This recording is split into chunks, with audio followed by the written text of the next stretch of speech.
right, let's jump into the Browns. The final preseason game, thankfully, is tonight.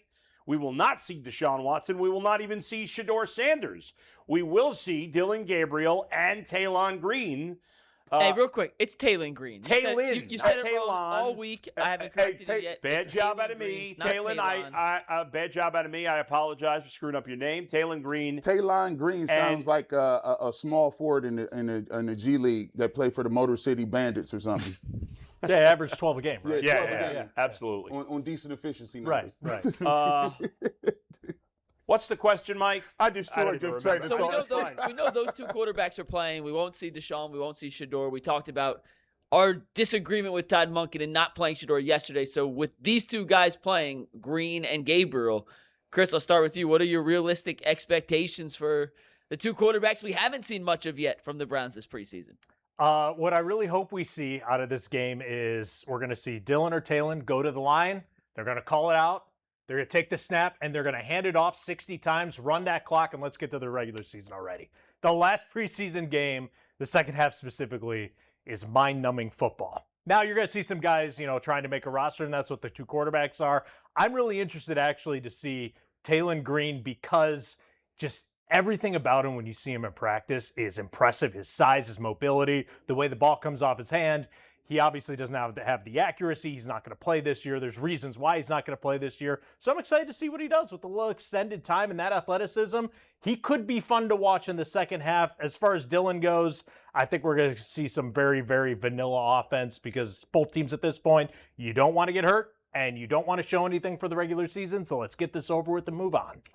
I was sitting next to you, remember, at practice, and Taylon Green made a huge play. You're like, the best quarterback in the game, Taylon Green, and take off what Ross said, man, look, man. It was like the way he's an impressive athlete. When you see him and you up close and personal in practice, he's every bit of 6'6". He's I'm 6'5". A lot of people don't know because the chairs sit low. The chairs just sit lower. People see me in public, they like, dang, you kind of tall. I say, yeah. But Taylon Green, 6'6".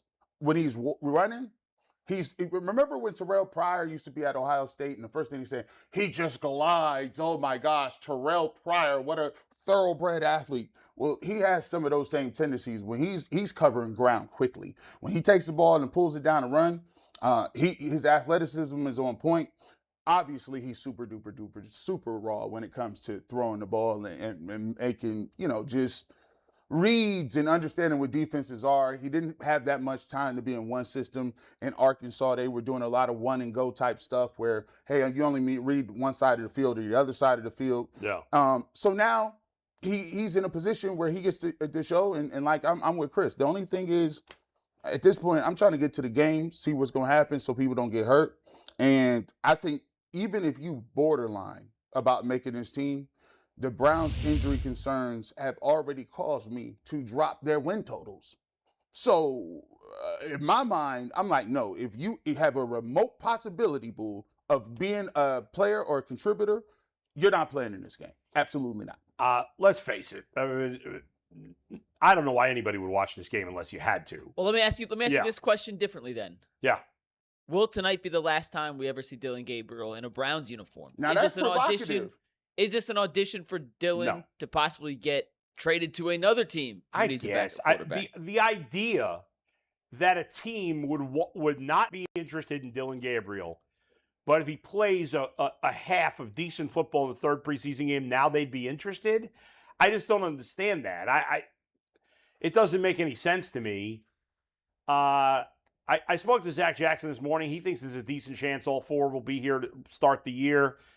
We talked about that last year. It didn't happen. I don't know. I mean, I think Taylon Green could be somebody that they could use during the season as a red zone to run like some gadget plays or whatever because he's such a freak athlete.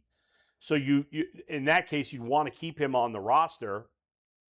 So I don't know. I mean, could it be an addition? I guess. Who knows what people are thinking? I don't see it. I'm I'm gonna rewatch this game so I can skip through everything that doesn't matter. I can't watch it live. I'm not doing any shows tomorrow anyway. So Listen. I usually get on people for not watching film. Guys, you get a G. Bush pass for this. You don't have to be there. Absolutely. Oh, good. So I don't have to go now? No, you don't. Okay, I need to tell my boss I'm off early today. Get a note from your mom. yeah, he's not going. Remember a note from your parent was like a note from God? Like if you pulled up with the note from your mom, it was over. You was confident. You walked right into Mrs. Smith's desk. There it is. I got the pass, Mom. I won't be out for recess. That's why my homework's not here. Mom said it's okay. Check paragraph 2, addendum C. This is also why I won't be, eating the lunch here. I brought one today. So yeah, you guys get to know. Don't watch it. But here's the thing, McNuggets. We got to talk about this. This thought process that every time the Browns are playing somebody, it's auditioning for this trade capital. Yeah. Listen, man, this is 7th, 6th round, day 2. That is not a move. It's like baseball where you move somebody for cash considerations. That's not a move.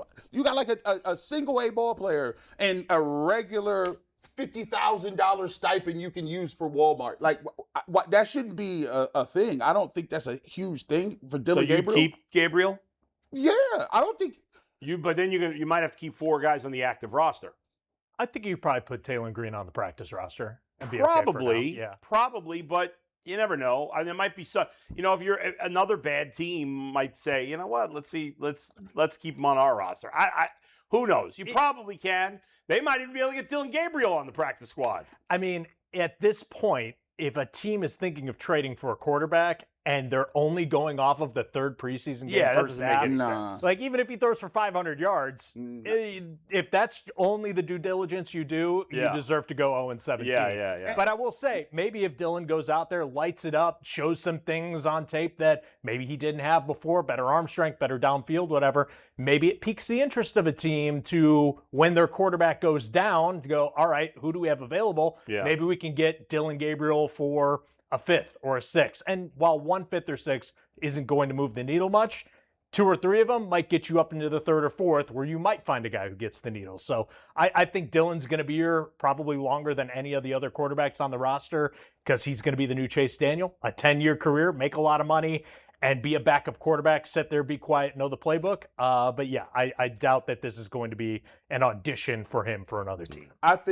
I think for Gabriel, if I was another team and I was usually, generally speaking, people who get picked up and traded at the end of preseason are guys or teams that have aspirations of playoff hopes, right? Yeah. Or injuries, right? So my thing is, if I'm looking for a quarterback and I need one, I'm going to kick the tires on veteran names. I'm going to kick the tires on, the greatest hits, all the Chase Daniels of the world, the Case Keenums of the world, guys like that. Because Joe Flacco's, really what I want is, if I bring you in, do you have enough requisite experience that you can come in and know the concepts and run a game plan on limited practice? Here's the keys to the car, don't crash. Guys, nobody wants Dillon Gabriel. Nobody's trading for Dillon Gabriel. He's the 3rd string quarterback on the worst quarterback situation in the league. Are you kidding me? Nobody wants him. We tried to be. Nobody's trading for him. We tried. Give me a break. We tried to be. Maybe Tyvis Powell could straighten out the situation. He joins us next. John Fanta this hour as well on the Ultimate Cleveland Sports Show.